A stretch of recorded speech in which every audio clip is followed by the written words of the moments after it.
இந்த வீடியோவை உங்களுக்கு வழங்குவோர் மாலை முரசு செய்திகள் தொலைக்காட்சியின் படிப்போம் ஜெயிப்போம் உயர்கல்வியை தேர்ந்தெடுப்பதில் உள்ள சந்தேகங்களை தீர்க்கும் நிகழ்ச்சி தினமும் மாலை 5 மணிக்கு.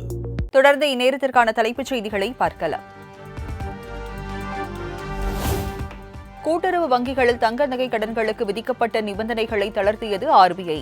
தங்க நகை உடைமைக்கு கடன்தாரரின் சுய அறிவிப்பு மட்டுமே போதும் என்ற அறிவிப்பு மகிழ்ச்சி அளிப்பதாகவும் வெங்கடேசன் MP எக்ஸ் தளத்தில் பதிவு.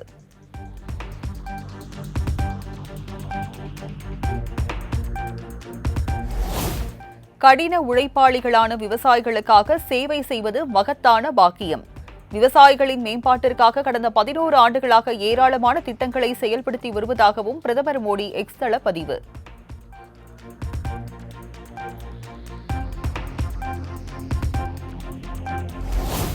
(2024) மகாராஷ்டிரா சட்டப்பேரவை தேர்தல் போன்று பீகாரிலும் முறைகேட்டில் ஈடுபட பாஜக திட்டம்.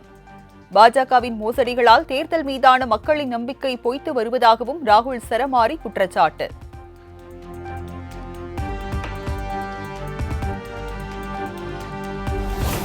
மேட்ச் பிக்சிங் என்ற ராகுல் காந்தியின் குற்றச்சாட்டு முற்றிலும் அபத்தமான ஒன்று. தேர்தல் தோல்வி குற்றச்சாட்டுகள் லட்சக்கணக்கான ஊழியர்களை அவமதிக்கும் வகையில் உள்ளதாகவும் இந்திய தேர்தல் ஆணையம் கண்டனம்.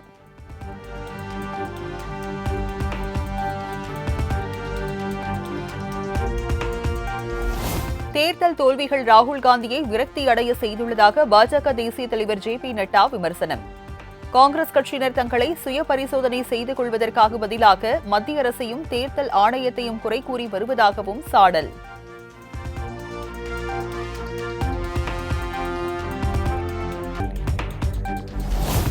உத்தரகாண்ட் மாநிலத்தில் சாலையில் அவசரமாக தரையிறங்கிய தனியார் ஹெலிகாப்டரால் பரபரப்பு. கார் மீது மோதிய விபத்தில் விவாடி உள்ளிட்டோர் நல்வாய்ப்பாக உயிர் தப்பினர்.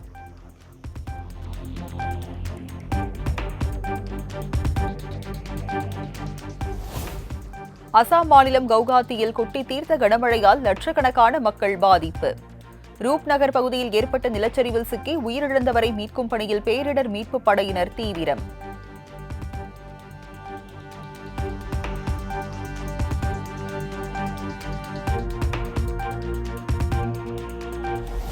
மத்திய உள்துறை அமைச்சர் அமித்ஷா தனி விமானம் மூலம் இன்று இரவு தமிழகம் வருகை.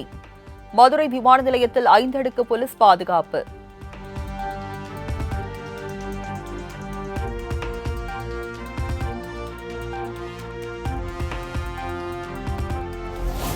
அமித்ஷா வருகையொட்டி மதுரை மாநகரில் இன்றும் நாளையும் ட்ரோன்கள் பறக்க தடை. தடையை மீறுபவர்கள் மீது சட்டப்படி நடவடிக்கை எடுக்கப்படும் என ஆட்சியர் சங்கீதா எச்சரிக்கை.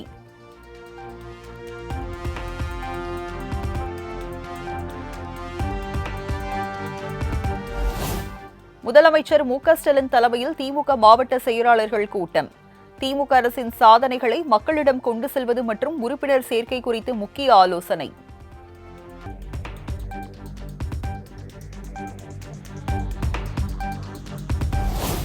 உறுப்பினர் சேர்க்கையின் போது வாக்காளர்களின் குறைகளை பொறுமையுடன் கேட்டு அதற்கு பதிலளிக்க வேண்டும். நான் முதல்வன், புதுமை பெண் உள்ளிட்ட திட்டங்களை பொதுமக்களிடம் விளக்கி கூற வேண்டும் என்று மாவட்ட செயலாளர்கள் கூட்டத்தில் மு.க. ஸ்டாலின் அறிவுறுத்தல்.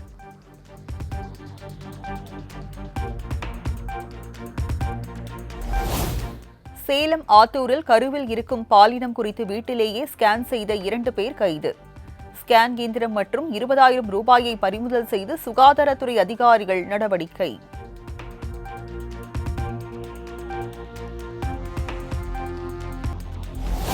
சிவகங்கை அரசு மருத்துவமனையில் பார்வையாளர் தங்கும் இடத்திற்கு 30 ரூபாய் கட்டாய வசூல். நகராட்சி நிர்வாகத்தின் அடாவடியால் நோயாளிகள் மற்றும் உறவினர்கள் அதிர்ச்சி. இது தங்கறதுக்கு எவ்வளோ? 30. லேடிஸ் மட்டும் 30 ரூபாயா?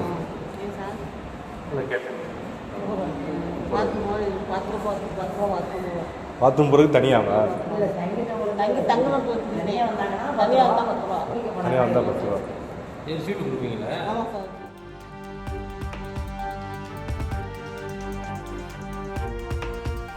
தமிழகம் முழுவதும் பக்ரீத் பண்டிகை குர்பானி வழங்கி கொண்டாட்டம். கோவையில் பல்லாயிரக்கணக்கான இஸ்லாமிய மக்கள் ஒன்று கூடி தொழுகை செய்த ட்ரோன் காட்சி.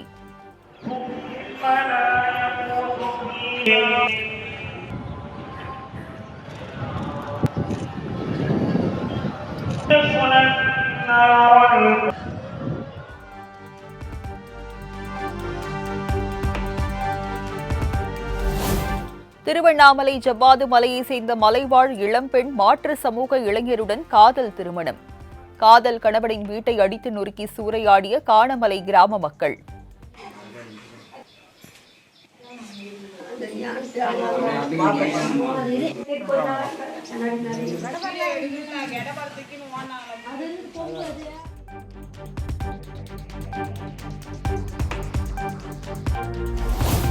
சேலம் மாவட்டம் ஏற்காடு 18வது கொண்டை ஊசி வளைவில் சரக்கு வாகனம் கவிழ்ந்து விபத்து. படுகாயமடைந்த 3 பேர் அரசு மருத்துவமனையில் அனுமதி.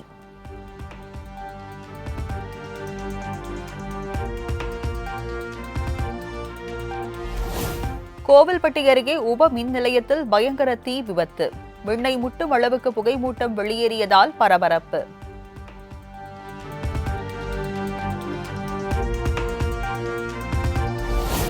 சேலத்தில் சிகரெட் ஏஜென்சி குடோனில் 26 லட்சம் ரூபாய் மதிப்புள்ள சிகரெட் கொள்ளை. உரிமையாளர் சுதாரிப்பால் 10 லட்சம் ரூபாய் தப்பியது.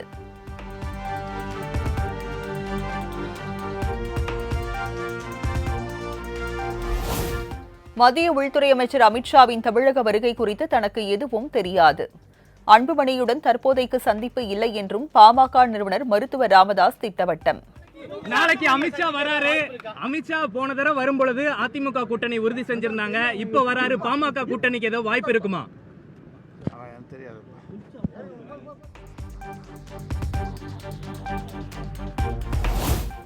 பட்டுக்கோட்டைக்கு வழி கேட்டால் கொட்டப்பாக்குக்கு விலை சொல்வது போல் பேசுகிறார் அமைச்சர் மனோ தங்கராஜ். பெங்களூரு கூட்ட நெரிசலை கோயில் கூட்டத்துடன் ஒப்பிட்டு பேசியது குறித்து நயினார் நாகேந்திரன் விமர்சனம். ஆக பெங்களூர்ல நடந்த விஷயத்துக்கு அவர் பதில் சொல்லணுமே தவிர கோயிலுக்கு கூட்டமாக போகக்கூடாதுன்னு சொல்றாங்கன்னா எதை மனசுல வச்சுட்டு சொல்றாங்கிறது தெரியல. இதெல்லாம் பொதுமக்கள் புரிந்து கொள்வார்கள். தேர்தலில் அவங்களுடைய வெளிப்பாடு எந்த கேள்வி கேட்டோமோ அந்த கேள்விக்கு தான் பதில் சொல்லணுமே தவிர பட்டுக்கோட்டையை வழி கேட்டா கொட்டப்பாக்கு விலை என்னங்கிற சொல்ற மாதிரி மனோ தங்கராஜுடைய பதில் இருக்கு.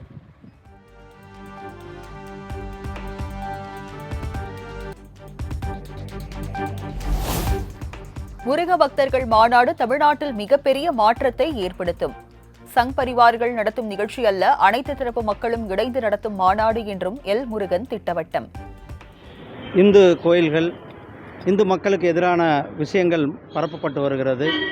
அதையெல்லாம் மக்கள் பார்த்து அவங்க ஒரு வேதனையுற்று நமக்கான ஒரு ஒற்றுமையான தளம் இந்த முருக பக்தர்கள் மாநாடு என்று மக்கள் நினைத்து இந்த ஆதரவு கொடுத்து கொண்டிருக்கிறார்கள். தமிழகத்தில் ஒரு மிகப்பெரிய ஒரு மாற்றத்தை ஏற்படுத்துகின்ற ஒரு மிக முக்கியமான மாநாடாக இந்த மாநாடு இருக்குது.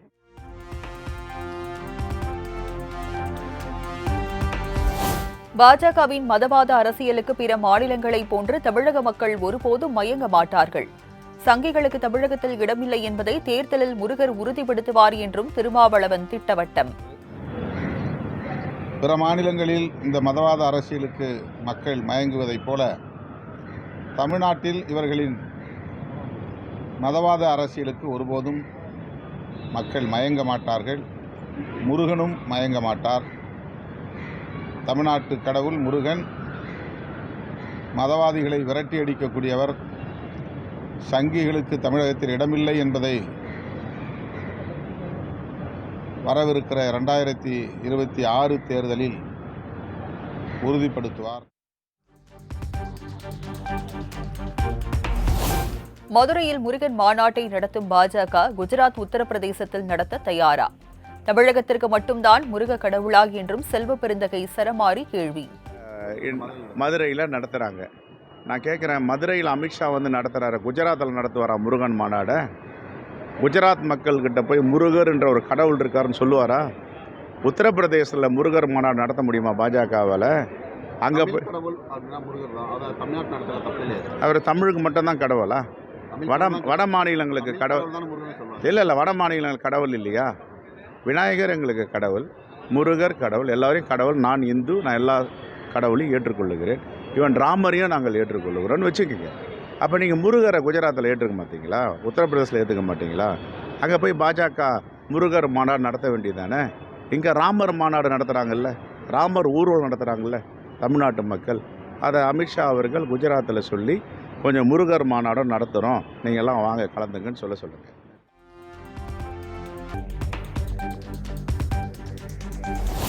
பாஜக நடத்தும் முருக பக்தர்கள் மாநாடு மனிதத்துவ மாநாடு, மதவாத மாநாடு அல்ல.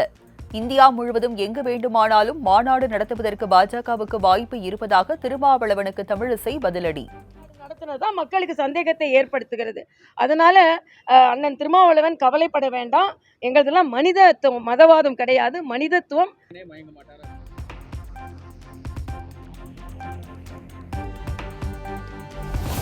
தேமுதிக பொதுச் செயலாளர் பிரேமலதா விஜயகாந்த் தலைமையில் ஜூன் 11ஆம் தேதி மாவட்ட செயலாளர்கள் கூட்டம்.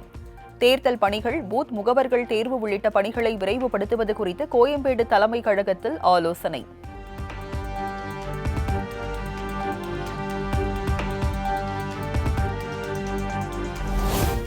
அமித்ஷா எத்தனை முறை தமிழகம் வந்தாலும் ஆட்சிக்கு வர முடியாது என்ற முதலமைச்சர் கருத்து பயத்தின் வெளிப்பாடு. பாஜக குறித்து திமுகவினர் பொய் பிரச்சாரம் செய்து வருவதாகவும் டிடிவி தினகரன் குற்றச்சாட்டு. மக்கள் இப்ப புரிந்து கொண்டார்கள், சிறுபான்மை மக்களும் புரிந்து வருகிறார்கள். இன்றைக்கு உறுதியாக தேர்தலில் 26 திமுக படு தோல்வி அடையும். என்னதான் பணம் இருந்தாலும் ஆட்சி அதிகாரம் இருந்தாலும் அவங்க மக்கள் விழித்துக் கொண்டு விட்டார்கள் உறுதியாக. அதனாலதான் அவங்க பிஜேபி அலையன்ஸை பார்த்து. கொள்முதல் நிலையங்கள் கிடங்குகளில் 5 ஆண்டுகளில் 840 கோடி ரூபாய் மதிப்புள்ள நெல் சேதம் என அன்புமணி குற்றச்சாட்டு. கட்டமைப்புகளை ஏற்படுத்த தவறிய திமுக அரசே பொறுப்பேற்க வேண்டும் என கருத்து.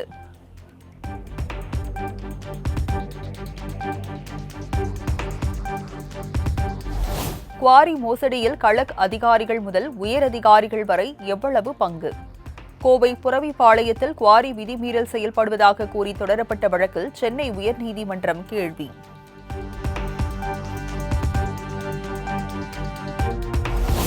தஞ்சை மாவட்டம் பட்டுக்கோட்டையில் 65,000க்கும் மேற்பட்ட சுகப்பிரசவங்களை பார்த்த மனிதநேய மருத்துவர் ரத்தினம் பிள்ளை காலமானார். கடந்த 1959ஆம் ஆண்டு முதல் 10 ரூபாய்க்கு மருத்துவ சேவை செய்து வந்த நிலையில் மக்கள் கண்ணீர் அஞ்சலி.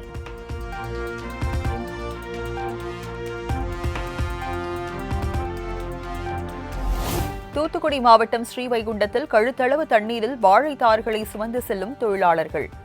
வாழை தோட்டங்களுக்கு இடையே உள்ள வாய்க்கால் தண்ணீரில் ஆபத்தான நிலையில் ஒரு வாழ்க்கை பயணம்.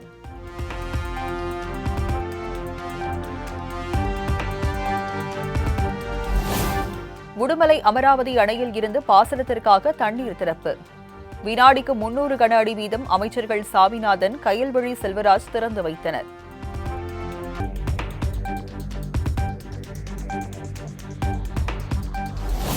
ஜம்மு காஷ்மீர் மாநிலம் கத்ரா ஸ்ரீநகர் இடையே வணிக ரீதியிலான வந்தே பாரத் சேவை இன்று தொடங்கியது. செனா பாலத்தை நேற்று பிரதமர் திறந்து வைத்த நிலையில் ரயில் பயணத்தின் வீடியோ வெளியீடு.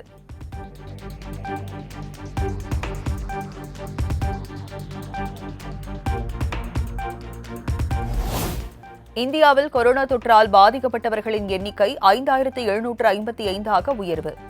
இன்று காலை நிலவரப்படி 391 பேருக்கு தொற்று உறுதி செய்யப்பட்ட நிலையில் 4 பேர் உயிரிழந்ததாக தகவல்.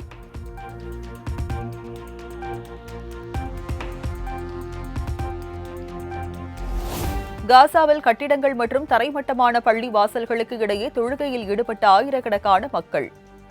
உணவு, தங்கும் இடம் இல்லாத நிலையிலும் குழந்தைகள், பெண்கள் உள்ளிட்டோர் சிறப்பு தொழுகை.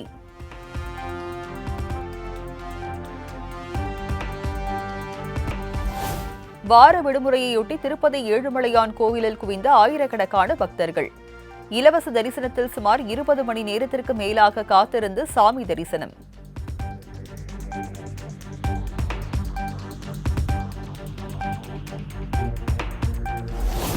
ஆந்திராவில் தனியார் நிறுவனம் மற்றும் தொழிற்சாலைகளில் வேலை நேரம் 10 மணி நேரமாக அதிகரிப்பு. உற்பத்தி திறனை அதிகரிக்கவும் முதலீடுகளை ஈர்க்கும் வகையிலும் சட்டத்திருத்தம் கொண்டு வந்தது அம்மாநில அரசு.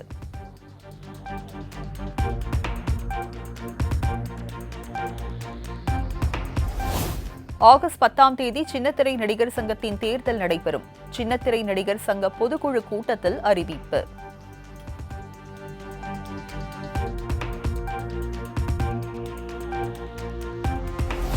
கள்ளக்குறிச்சி, விழுப்புரம், கடலூர் மாவட்டங்களில் ஜூன் 10ஆம் தேதி கனமழைக்கு வாய்ப்பு. சேலம், ராணிப்பேட்டை, திருப்பத்தூர், திருவண்ணாமலை, காஞ்சிபுரம், விழுப்புரம் உள்ளிட்ட 8 மாவட்டங்களில் ஜூன் 11ஆம் தேதி கனமழை பெய்யும் என தகவல்.